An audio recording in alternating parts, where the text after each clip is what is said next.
belakang. Harsha terluka, namun tetap bisa memberikan perlawanan. Ketangguhan Harsha teruji, semua musuhnya berhasil dibinasakan hingga mati. Namun tubuh Harsha tak kuat lagi, dia akhirnya masuk rumah sakit tak sadarkan diri. Melihat kondisi Harsha, Charu menceritakan kepada orang tuanya jika dia dan Harsha saling mencintai.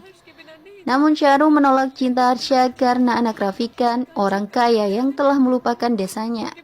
Narayan kaget mengetahui Harsha anak Rafikan, sahabat lamanya yang telah meninggalkan desa karena kecewa. Tiba-tiba orang tua Harsha juga tiba di rumah sakit. Rafikan masih tidak ingin berbicara dengan para penduduk. Luka hatinya belum sembuh. Kini justru anaknya yang terbaring sakit karena berbuat baik. Rafikan semakin marah dengan penduduk desa. Dulu dirinya dibuat menderita hingga masuk penjara. Kini anaknya, Rafikan tak kuasa menahan air mata. Dia menangis dan ingin membawa anaknya pulang ke Hyderabad. Akhirnya Harsha kembali ke rumahnya di Hyderabad, meninggalkan berbagai kenangan dan masalah di desa. Namun Harsha tidak bahagia. Bayangan penderitaan masyarakat desa terus melintas dalam pikirannya. Pemuda hebat ini ingin kembali ke desa. Dia tidak bisa tenang berada di Hyderabad. Saat saya duduk makan, saya melihat orang-orang kelaparan bermigrasi ke kota. Jika saya tetap di sini, saya akan menderita. Ayah juga akan menderita melihat saya, ujarnya. Rafikan bisa memahami keinginan anaknya untuk kembali ke desa.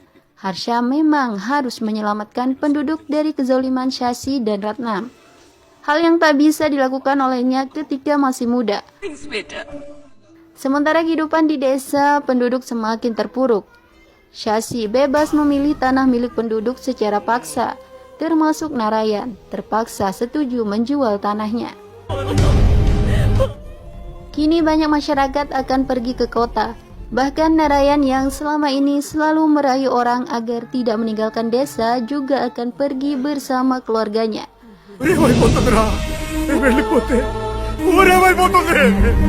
Harsha sendiri langsung pergi ke pabrik milik Shashi. Di sana sudah ada Ratnam, Shashi, Radha dan anak buahnya juga bersama seorang pengusaha yang akan membangun proyek koridor. Kedatangan Harsha dengan amarah. Satu orang pemuda mengoyak kesombongan para penjahat penghisap rakyat jelata. Puluhan orang dipukul, ditendang hingga tak bernyawa. Kekejaman puluhan tahun yang telah terjadi, pelakunya layak diberi hukuman mati. Harsha membakar pabrik tersebut seakan-akan korslet. Persis seperti kebakaran yang pernah terjadi untuk peternakan ayahnya dulu.